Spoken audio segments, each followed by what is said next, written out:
Have you ever noticed that the biggest turning points in life rarely arrive quietly? They do not come like a sudden gift dropping from the sky. First, they send signals. And the strange thing is, those signals almost never look the way you expect them to.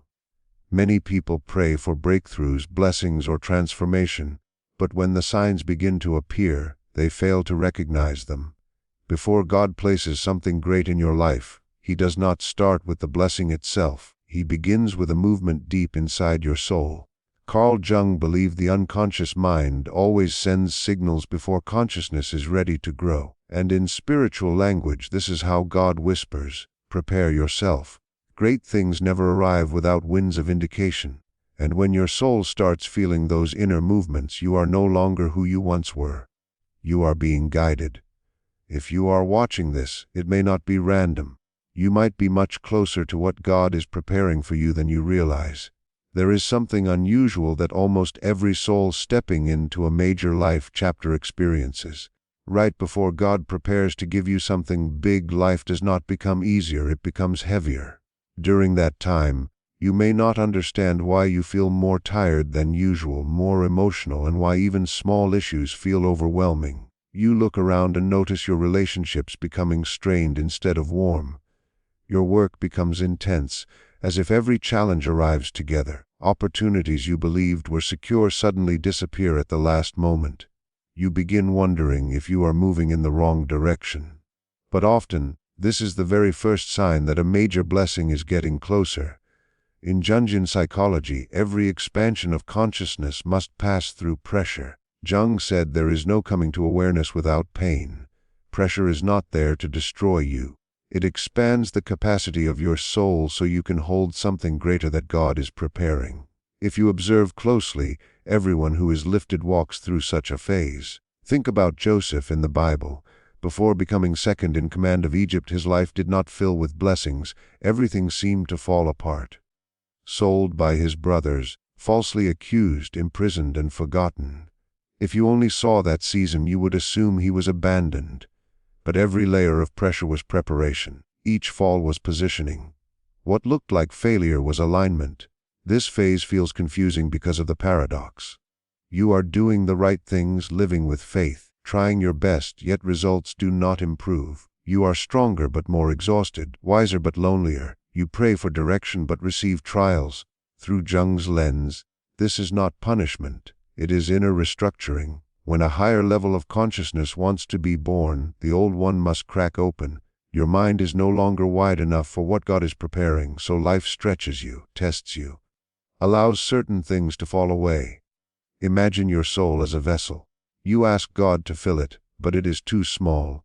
Expansion creates pressure. Pressure creates discomfort. But it is the only way you can contain what was destined for you. As this continues, another phase begins. It feels quieter but just as powerful. You cannot name it. You no longer feel only heaviness but a strange sense that you no longer belong where you once did. Conversations that excited you now feel shallow. Places that once felt like home feel tight.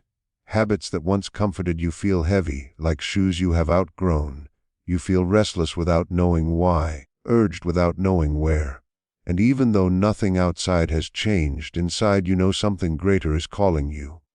This is not boredom or lack of motivation. It is the sacred inner shift. Jung called it the inner calling, the knock of the soul asking you to rise from your old shell and move closer to your true self. When the self wants to grow, it creates inner tightness to show you that you have outgrown your old life. Like living in a small room for years and suddenly feeling the walls closing in. The room did not shrink. You expanded. Your soul is stretching quietly, making old structures too small to hold you. Circumstances do not shift first. The soul shifts first.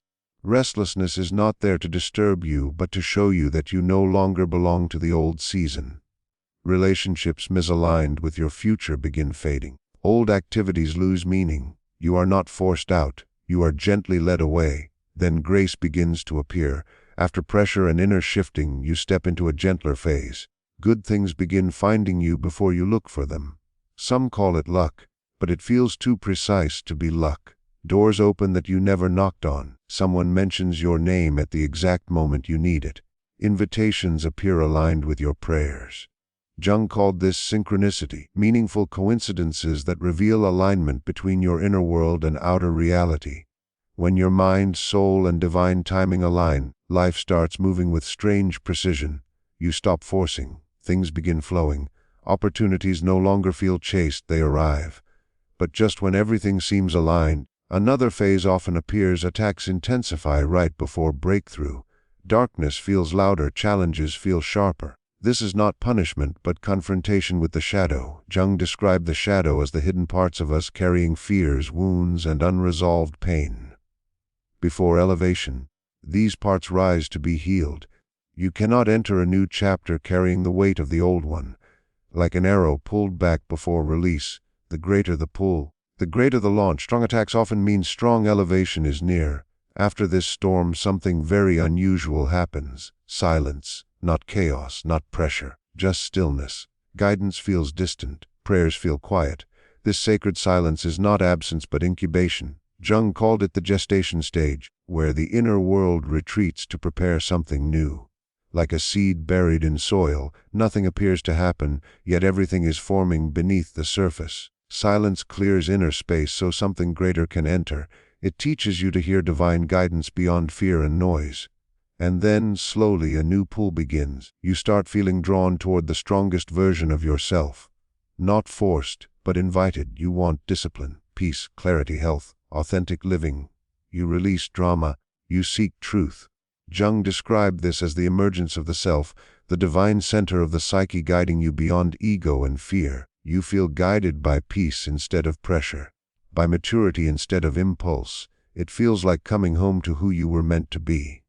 When you look back at the entire path, you realize none of the signs came to break you. They came to prepare you. The pressure expanded you. The inner shift redirected you. Grace aligned you. Attack strengthened you. Silence grounded you. And the inner pull transformed you. God shapes the soul before delivering the blessing. One day you understand why doors closed, why nights felt long, why silence stretched so far. It was never loss. It was preparation for what was written for you long ago.